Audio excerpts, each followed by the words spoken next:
എൻട്രിക്ക് ഇപ്പോൾ റാങ്കുകളുടെ പെരുമഴക്കാലമാണ്.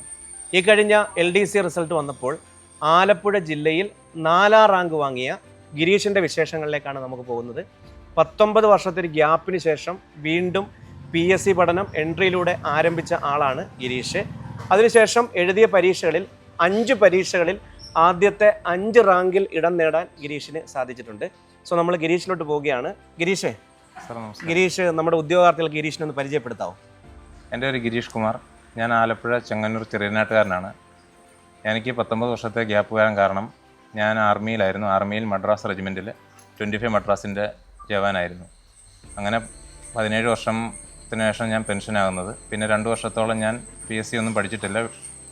അതങ്ങനെ ഗ്യാപ്പായിരുന്നു. അങ്ങനെ ടോട്ടലി എനിക്ക് 19 വർഷത്തെ ഗ്യാപ്പ് വന്നു. അതിനുശേഷം നാട്ടിൽ തന്നെ ഒരു ജോലി വേണമെന്ന് ഉള്ള ഒരു തീരുമാനം കൊണ്ടാണ് ഞാൻ PSC തിരഞ്ഞെടുത്തത്. ഈ PSCയിലേക്ക് വരാനുള്ളൊരു പ്രചോദനം എന്തായിരുന്നു? PSCയിലേക്ക് വരാനുള്ള പ്രചോദനം എന്ന് വെച്ച് കഴിഞ്ഞാൽ എനിക്ക് നാട്ടിലൊരു ജോലി വേണം. ഇത്രയും നാളും വെളിയിലാണ് സർവീസ് ചെയ്തിരുന്നത്, ഫുൾ സർവീസ്. അതുകൊണ്ട് എനിക്ക് കേരളം വിട്ടൊരു സർവീസ് താല്പര്യമില്ല. അതുകൊണ്ടാണ് ഞാൻ PSC തിരഞ്ഞെടുക്കാനുള്ള ഫസ്റ്റ് ഓപ്ഷൻ അതായിരുന്നു. വേറെ ഓപ്ഷനും എനിക്കില്ലായിരുന്നു PSC അല്ലാതെ. ഓക്കെ, ഈ പഠന രീതി എങ്ങനെയായിരുന്നു? പഠന രീതി ഞാൻ ആദ്യമായിട്ടാണ് എൻട്രി ആപ്പിൽ ആദ്യം ഞാൻ അറ്റൻഡ് ചെയ്യുന്ന എക്സാം എന്ന് വെച്ചാൽ യൂണിവേഴ്സിറ്റി LGSൻ്റെ എക്സാം ആയിരുന്നു. എൻ്റെ പ്രിലിംസ് ആയിരുന്നു. അത് എൻട്രി ആപ്പിൽ ഫ്രീ ബാച്ച് ആയിരുന്നു. നോർമൽ കോഴ്സ് വാങ്ങിച്ചാണ് എടുത്തത്. അതിൽ ഞാൻ പ്രിലിംസ് ക്ലിയർ ചെയ്തു. അതിനുശേഷം സെക്കൻഡ് എന്ന് പറയുന്നത് എൻട്രി ആപ്പിൽ തന്നെ ഒരു ഗോൾഡ് വാച്ച് എടുക്കുകയായിരുന്നു. സുജേഷ് സാറിൻ്റെ ഗോൾഡ് വാച്ച് ആയിരുന്നു യൂണിവേഴ്സിറ്റി LGSന് വേണ്ടി. ആ യൂണിവേഴ്സിറ്റി LGSൽ ഞാൻ യൂണിവേഴ്സിറ്റി LGS ക്ലിയർ ചെയ്ത് ഞാൻ ആദ്യത്തെ ഷോർട്ട് ലിസ്റ്റിലുള്ള ആളാണ്. പക്ഷേ അത് ഇച്ചിരി പ്രശ്നമായതുകൊണ്ട് ആ ലിസ്റ്റ് അങ്ങനെ പോയി. അതിനുശേഷം അടുത്തത് വരുന്നത് വേരിയസ് LGS എന്നുള്ളൊരു ലക്ഷ്യമായിരുന്നു എനിക്ക്. വേരിയസ് LGS എന്നുള്ള ലക്ഷ്യം എന്ന് വെച്ചാൽ അത്രയും നാൾ ഒരു ഗ്യാപ്പ് ഉണ്ടായിരുന്നു. വേരിയസ് LGSന് എന്ന് വെച്ചാൽ ഒരു 8-9 മാസത്തെ ഗ്യാപ്പ് വരുന്നുണ്ട്. അപ്പോൾ വേരിയസ് LGS സമയം വെറുതെ കളയണ്ടായല്ലോ എന്ന് വിചാരിച്ചാണ് ഞാൻ LDC തിരഞ്ഞെടുക്കുന്നത്. LDC എന്ന് വെച്ചാൽ രഞ്ജിത്ത് സാറിൻ്റെ ബാച്ച്, രഞ്ജിത്ത് സാർ വിനിമിസിൻ്റെ ബാച്ചായിരുന്നു ഞാൻ കയറിയത്. ഓക്കെ, നമ്മുടെ ഗോൾഡ് ബാച്ചിലെ ഫീച്ചേഴ്സ് ഒക്കെ എങ്ങനെ പ്രയോജനപ്പെടുത്തി? ഗോൾഡ് ബാച്ചിൻ്റെ ഫീച്ചേഴ്സ് ഡെയിലി ക്ലാസ്സുകൾ, അതുപോലെ ടോപ്പിക് വൈസ് ക്ലാസ്സുകൾ, ഡെയിലി സിലബസ് കംപ്ലീറ്റ് ചെയ്യുന്നുണ്ട്. 1 മാസം 1.5 മാസം മുമ്പ് തന്നെ ഡെയിലി സിലബസ് കംപ്ലീറ്റ് ചെയ്തിരുന്നു. പിന്നെ ലൈവ് ക്ലാസ്സുകൾ. ഓക്കെ, ഈ 19 വർഷത്തെ ഒരു രാജ്യസേവനത്തിന് ശേഷം തിരിച്ചു വന്നപ്പം LDC പോലൊരു പരീക്ഷ എഴുതിയെടുക്കാൻ കഴിയില്ല എന്ന് പലരും പറഞ്ഞിരുന്നു. എൻ്റെ അടുത്ത് ഇങ്ങനെ സൂചിപ്പിച്ചാണ് എനിക്ക് ഓർമ്മയുണ്ട്. അതെ, പലരും. അപ്പോൾ അതിൻ്റെ ഒരു കാരണം എന്തായിരുന്നു? അതിനെ എങ്ങനെയാണ് ഓവർകം ചെയ്തത്? അതെ, പലരും പറഞ്ഞിരുന്നു നമുക്ക് പറ്റില്ല, പട്ടാളക്കാർ അല്ലെങ്കിൽ പെൻഷനർക്ക് ഇത്രയും വയസ്സുള്ള നമുക്ക് പറ്റില്ല, നമ്മളെ കൊണ്ട് അല്ലെങ്കിൽ പുതിയ കുട്ടികളോട് നമുക്ക് മത്സരിക്കാൻ പറ്റില്ലെന്ന് തന്നെയാണ് പറഞ്ഞത്. അതെ, അങ്ങനെ ഞാൻ ഇന്നപ്പോഴാണ് എനിക്ക് ആദ്യം വന്നപ്പോഴും കണക്കിനെ പറ്റി ഒന്നും അറിയത്തില്ല. കണക്ക് എങ്ങനെയാണ് എന്താണെന്ന്. അത് വിശാഖ സാറിൻ്റെ ക്ലാസ്സുകളായിരുന്നു എന്നെ കണക്ക് ഓവർകം ചെയ്യാൻ വേണ്ടി ആദ്യത്തെ സഹായിച്ചത്. അതിൽ നിന്ന് എനിക്ക് എൻട്രിയോടൊരു വിശ്വാസം കൂടി. ആദ്യം കണക്കൊന്നും അറിയാത്ത ഞാൻ കണക്കിൽ 20 19 മാർക്ക് വരെ ഞാൻ യൂണിവേഴ്സിറ്റി LGSൽ എനിക്ക് സ്കോർ ചെയ്യാൻ കഴിഞ്ഞു.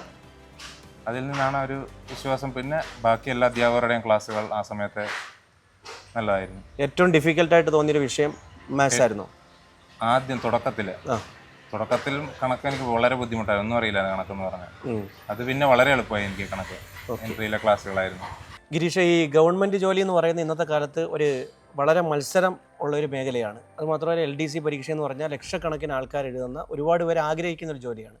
അപ്പം ഈ ഏജ് ഓവറാകാൻ പോകുന്ന, അല്ലെങ്കിൽ ഒരു 19 വർഷത്തെ സർവീസിന് ശേഷം തിരിച്ചു വന്ന് PSCയിലേക്ക് വരുമ്പോൾ സ്വാഭാവികമായിട്ടും മത്സര രീതി മാറും, പരീക്ഷയുടെ രീതി മാറും, വിദ്യാഭ്യാസ രീതി എല്ലാം മാറി വരുന്നതാണ്.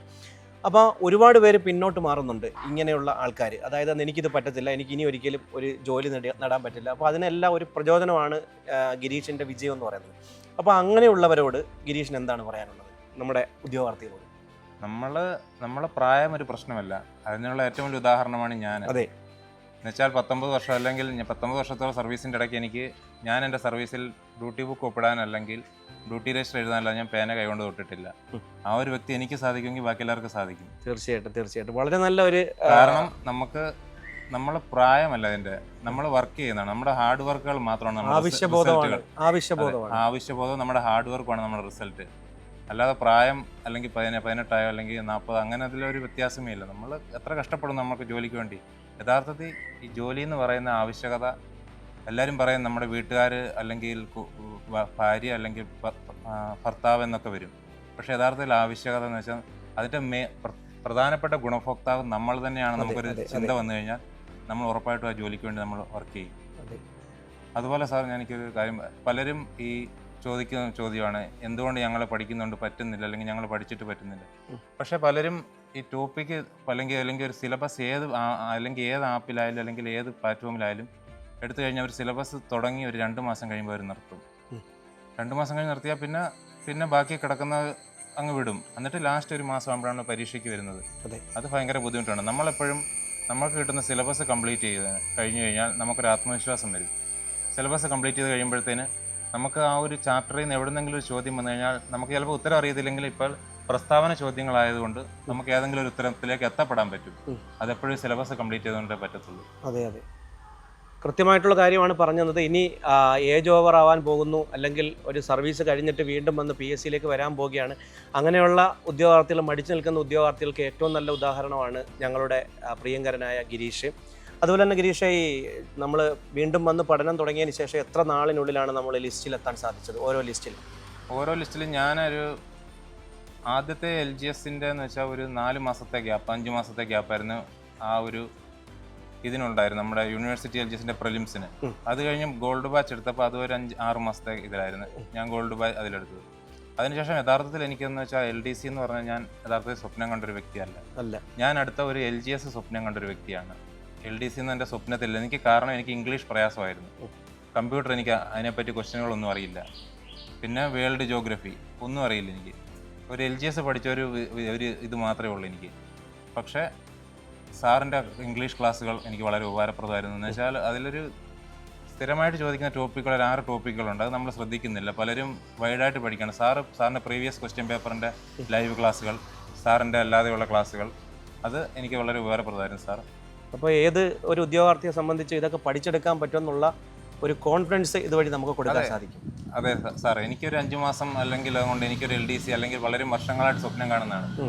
എനിക്കൊരു 5 മാസം കൊണ്ട് എനിക്ക് എൻ്റെ ഒരു ഇത്ര ഏജ് വെച്ചിട്ട് എനിക്ക് സാധിക്കുമെങ്കിൽ എല്ലാവർക്കും സാധിക്കാവുന്ന. അതും 4ാം റാങ്കാണ് വാങ്ങിച്ചിരിക്കുന്നത്. ആദ്യത്തെ റാങ്ക് തന്നെയാണ്, ഏതെങ്കിലും ഒരു റാങ്ക് അല്ല.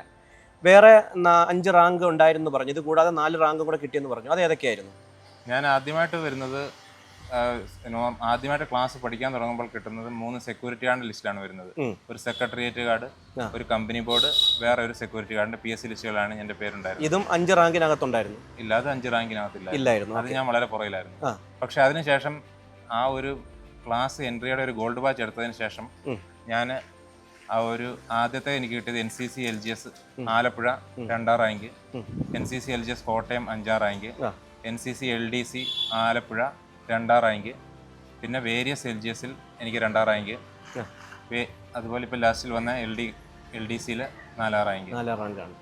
ഓക്കെ, റാങ്കുകളുടെ പെരുമഴക്കാലം എന്ന് പറഞ്ഞാണ് നമ്മൾ തുടങ്ങിയത്. അതിന് ഏറ്റവും നല്ല ഒരു ഉദാഹരണമാണ് നമ്മുടെ മുമ്പിലിരിക്കുന്നത്. ഗിരീഷ്, എൻട്രിയുടെ ഗോൾഡ് ബാച്ചുകൾ എത്രത്തോളം പ്രയോജനപ്പെട്ടു? ഇവിടെ എനിക്കും അഭിമാനിക്കാൻ വകയുണ്ട്. കാരണം എൻ്റെ ഗോൾഡ് ബാച്ചിലാണ് ഗിരീഷ് പഠിച്ചത്. എൻട്രിയുടെ LDC റിസൾട്ട് വന്നു തുടങ്ങിയപ്പം ആദ്യം വന്ന പോസ്റ്റർ 4ാം റാങ്കുകാരനായ ഗിരീഷിൻ്റെ പോസ്റ്ററാണ്. കണ്ടപ്പോൾ തന്നെ ഒരുപാട് സന്തോഷം തോന്നി. അപ്പോൾ എങ്ങനെയാണ് നമ്മുടെ ഗോൾഡ് ബാച്ച് പ്രയോജനപ്പെടുത്തിയത്? എന്തൊക്കെയാണ് അതിൻ്റെ ഒരു ഫീച്ചേഴ്സ്? ഗോൾഡ് ബാച്ച് വളരെ കൃത്യമായ ഒരു സ്റ്റഡി പ്ലാൻ ആയിരുന്നു തന്നിരുന്നത്. എക്സാമിന് ഒരു 1.5 മാസം മുമ്പ് അവസാനിക്കുന്ന മൊത്തം സിലബസ് തീർക്കുന്ന സ്റ്റഡി പ്ലാൻ ആയിരുന്നു ഉണ്ടായിരുന്നത്. അതെന്നെപ്പോലൊരു വ്യക്തിക്ക് ദിവസവും ആ ക്ലാസ്സുകൾ അറ്റൻഡ് ചെയ്യാൻ പറ്റുന്ന വളരെ വളരെ വലിയൊരു കാര്യമാണ്. എന്നുവെച്ചാൽ ഞാൻ എല്ലാ ദിവസത്തെ ക്ലാസ്സുകൾ മാക്സിമം ആ ദിവസം തന്നെ തീർക്കാൻ നോക്കുമായിരുന്നു. അല്ലെങ്കിൽ ആ ദിവസം പറ്റില്ലെങ്കിൽ അടുത്ത ദിവസം തന്നെ തീർക്കാൻ നോക്കും. അങ്ങനെ സിലബസ് തീർക്കണമെന്ന് എനിക്കൊരു വാശിയായിരുന്നു. കിട്ടിയ 2ാമത്തെ പ്രാവശ്യം, കിട്ടുമോ കിട്ടാതിരിക്കുമോ എന്നുള്ളത്. പക്ഷേ സിലബസ് തീർക്കുക എന്നുള്ളത് എൻ്റെ മെയിൻ ലക്ഷ്യമായിരുന്നു. സിലബസ് എന്ന് ചോദ്യങ്ങൾ വരുമല്ലോ. അതുപോലെ വിനി മിസ്സിൻ്റെ 3 എക്സാം പാറ്റേണുകൾ ഉണ്ടായിരുന്നു. എല്ലാ ദിവസവും തരുമായിരുന്നു. കറണ്ട് അഫയേഴ്സ്, അതുപോലെ കണക്കിൻ്റെ, അതുപോലെ നമ്മുടെ ഇംഗ്ലീഷിൻ്റെ 10 ക്വസ്റ്റ്യനുകൾ വെച്ച് ദിവസവും തരുമായിരുന്നു. അത് നമ്മൾ ക്വസ്റ്റ്യനുകളായിട്ട് നമുക്കൊരു പരിചയപ്പെട്ടു. പല നമ്മൾ പാടുള്ളത് അല്ലെങ്കിൽ നമുക്ക് എളുപ്പമായി തുടങ്ങി. അതുപോലെ ഞാൻ എന്ന് പറയുന്നത് എനിക്ക് വളരെ ഗ്യാപ്പ് ഉള്ളതുകൊണ്ട് ഞാൻ നോട്ട് എഴുതിയായിരുന്നു തുടങ്ങിയിരുന്നത്. ആദ്യം വരെ നോട്ട് എഴുതുമായിരുന്നു. അങ്ങനെ വേറൊരു 2ാമതൊരു എൻട്രി ആപ്പ് അല്ലാതെ 2ാമതൊരു പ്ലാറ്റ്ഫോമിനെ ഞാൻ നോക്കിയിട്ടില്ല. യൂട്യൂബ് ക്ലാസ്സിലൂടെ ഞാൻ അങ്ങനെ നോക്കി. യൂട്യൂബ് ക്ലാസ് ഞാൻ നോക്കിയിട്ടില്ല. ചിലപ്പോൾ ചിലർ വിചാരിക്കുന്നത് കള്ളമായിട്ട് ചുമ്മാ പറയാൻ തോന്നും. പക്ഷേ സത്യം ഇതായിരുന്നു. ഞാൻ എൻട്രി ആപ്പിലാണ് ഫുള്ളായിട്ട് ഞാൻ ക്ലാസ്സുകൾ കണ്ടിരുന്നതും. അതുപോലെ നോട്ട് എഴുതുമായിരുന്നു.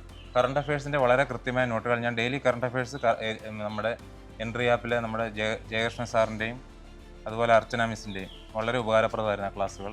എന്നുവെച്ചാൽ ആ ക്ലാസ്സുകൾ എല്ലാം കണ്ടന്റ് നമുക്ക് കൊണ്ടുതരുമായിരുന്നു. ഞാൻ ആ ദിവസത്തെ അന്നത്തെ നോട്ട് എഴുതി മാസത്തെ ഒരു നോട്ട് ഉണ്ടാക്കുമായിരുന്നു. അങ്ങനെയാണ് കറണ്ട് അഫയേഴ്സ് എനിക്ക് വളരെ എളുപ്പമായി തോന്നി തുടങ്ങി. അതുപോലെ ഈ കറണ്ട് അഫയേഴ്സ് നോക്കുന്ന രണ്ടാമതൊരു ഇത് PSC ബുള്ളറ്റിനെ കറണ്ട് അഫയേഴ്സ് നോക്കുമായിരുന്നു. PSC ബുള്ളറ്റിന് ഞാൻ നോക്കുന്നത് കറണ്ട് അഫയേഴ്സ് മാത്രമാണ്. അത് കറണ്ട് അഫയേഴ്സ് അതിന് ചോദ്യങ്ങൾ വരാറുണ്ട്, അത് നോക്കുമായിരുന്നു. അതായിരുന്നു രണ്ടാമത്തെ ഒരു സോഴ്സ് എന്ന് പറയുന്നത്. എൻട്രിയിലെ അധ്യാപകരുടെ ക്ലാസ്സുകൾ എത്രത്തോളം പ്രയോജനപ്പെടുത്തി? അധ്യാപകരെ കുറിച്ച് എന്താണ് പറയാനുള്ളത്? സുജേഷ് സാർ, പ്രദീപ് സാർ, അതുപോലെ സാറിന് നല്ല ക്ലാസ്സുകളായിരുന്നു. അതുപോലെ വിനി മിസ്സിൻ്റെ മെൻറ്റർഷിപ്പ് വളരെ ഉപകാരപ്രദമായിരുന്നു. പിന്നെ കറണ്ട് അഫയേഴ്സിൽ ജയകൃഷ്ണൻ സാറ്, അർച്ചന മിസ് വളരെ കൃത്യമായ എല്ലാം കണ്ടന്റുകൾ നമുക്ക് കൊണ്ടു തന്നിരുന്നവർ. പിന്നെ ഉണ്ണി സാറ് കെമിസ്ട്രി, പിന്നെ ശ്രീനിധി സാറ് മലയാളം. ശ്രീനിധി സാറിൻ്റെ ക്ലാസ്സൊക്കെ 10ൽ 10 മാർക്കാണ് എനിക്ക് കിട്ടാൻ വളരെ ഇതായിരുന്നു. പിന്നെ കണക്ക്, അതുപോലെ ജോഗ്രഫി നമ്മുടെ വിപിൻ സാറിനെ എത്ര പ്രശംസിച്ചാലും മതിയായിരുന്നു. വെച്ചാൽ സാറിൻ്റെ ലൈവ് ക്ലാസ്സുകളിൽ സാറൊരു കൊച്ചു കുട്ടിക്കൊരു അല്ലെങ്കിൽ എന്തെങ്കിലും ചെറിയൊരു ഡൗട്ടായ കൂടെ തന്നെ, കുഞ്ഞ് ഡൗട്ടായ കൂടെ തന്നെ സാറ് വളരെ കൃത്യമായി അത് സോൾവ് ചെയ്തു. അത് അങ്ങനെ എല്ലാ അധ്യാപകർക്കും അത് പറ്റില്ല.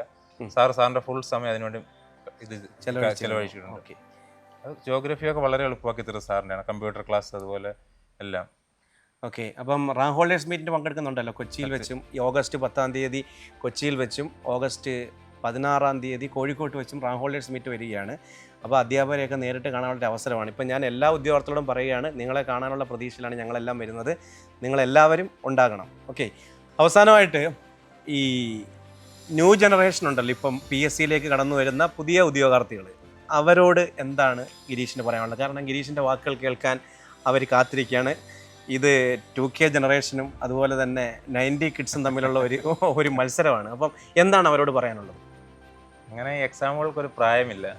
ആര് മത്സരിക്കുന്നു അവർ ജയിക്കും. എന്നുവെച്ചാൽ ഉത്തമ ഉദാഹരണം ഞാൻ തന്നെയാണ്. ഞാനൊട്ടും പ്രതീക്ഷിച്ചല്ല LDCയും അല്ലെങ്കിൽ LGSൽ ഇതേ ഒരു റാങ്ക്. ഞാനൊരു LDC അല്ലെ LGSനകത്ത് ഞാനൊരു 100 റാങ്കിനകത്ത് ചിലപ്പോൾ വരാൻ പ്രതീക്ഷിച്ച വ്യക്തിയാണ്. അപ്പോൾ എനിക്ക് 2ാം റാങ്കാണ് അതിൽ വന്നത്. LDCയിൽ എനിക്ക് 4ാം റാങ്കാണ്. അപ്പോൾ നമ്മൾ പ്രത്യേകിച്ച് ചെയ്യേണ്ടത് നമ്മൾ ഏത് പ്ലാറ്റ്ഫോം ആയാലും നമ്മൾ ആ സിലബസ് കംപ്ലീറ്റ് ചെയ്യുക. സിലബസ് കംപ്ലീറ്റ് ചെയ്യാതെ നമുക്കൊന്നും ഒരു എക്സാം നമുക്ക് ക്രാക്ക് ചെയ്യാൻ ഒരിക്കലും പറ്റത്തില്ല. പിന്നെ അനാവശ്യമായി നമ്മളൊരു സിലബസ് കംപ്ലീറ്റ് ചെയ്യാതെ മറ്റ് സോഴ്സുകളെ തേടി പോകരുത്. എപ്പോഴും ആദ്യം അല്ലെങ്കിൽ നമ്മൾ ഏത് പ്ലാറ്റ്ഫോമിലാണ് അതിനെ പൂർണ്ണമായിട്ടും വിശ്വസിക്കുക. ഞാൻ പൂർണ്ണമായിട്ടും വിശ്വസിക്കുന്നത് എൻട്രി ആയിരുന്നു. അതുകൊണ്ട് എനിക്ക് ഗുണമെന്ന് വെച്ചാൽ വളരെ നല്ല ഗുണങ്ങളായിരുന്നു എനിക്കുണ്ടായിരുന്നത്. അല്ലെങ്കിൽ ഇതുമാതിരി ഇത്ര റാങ്കുകളിൽ വരുമെന്ന് പ്രതീക്ഷിച്ചില്ല. അതെ, അതുപോലെ അടുത്ത കേരള ബാങ്ക് OAയുടെ ഷോർട്ട് ലിസ്റ്റ് വന്നതിൽ ഞാനുണ്ട്. ഗിരീഷിൻ്റെ വാക്കുകൾ നിങ്ങൾക്ക് തീർച്ചയായിട്ടും പ്രചോദനമാകും എന്ന് തന്നെ പ്രതീക്ഷിക്കുന്നു. ഒരു വിജയവും യാദൃച്ഛികമല്ല, കഷ്ടപ്പാടിൻ്റെയും കഠിന പ്രയത്നത്തിൻ്റെയും ഡിറ്റർമിനേഷൻ്റെയും വിജയമാണ്. അതിന് പ്രായം തടസ്സമല്ല, അത് ഒന്നും തടസ്സമല്ല എന്ന് തെളിയിക്കുന്നതാണ് ഗിരീഷിൻ്റെ വിജയം. അപ്പോൾ ഗിരീഷിന് കർമ്മ വീതിയിൽ ഒരുപാട് ശോഭിക്കാൻ കഴിയട്ടെ എന്ന് പ്രാർത്ഥിക്കുന്നു, ആശംസിക്കുന്നു. അതുപോലെ തന്നെ നമ്മുടെ റാങ്ക് ഹോൾഡേഴ്സ് മീറ്റിൽ എല്ലാവരും പങ്കെടുക്കണം. ഓഗസ്റ്റ് 10, 16 തീയതികളിലാണ്. അവിടെ വെച്ച് ഗിരീഷും വരുന്നുണ്ട്. ഗിരീഷിന് നേരിട്ട് സമ്മാനം കൊടുക്കുന്നുണ്ട്. അതുമാത്രമല്ല, എല്ലാ അധ്യാപകരെയും നേരിട്ട് കാണാം. നിങ്ങളുടെ സന്തോഷം ഞങ്ങളുടെ സന്തോഷമായി മാറുന്ന ഒരു അപൂർവ നിമിഷമാണത്. അത് പിന്നെ അനുഭവിച്ചവർക്കേ അതറിയൂ. അപ്പോൾ അതുകൊണ്ട് തീർച്ചയായിട്ടും കാണണം. എല്ലാവർക്കും ആശംസകൾ. നന്ദി, നമസ്കാരം.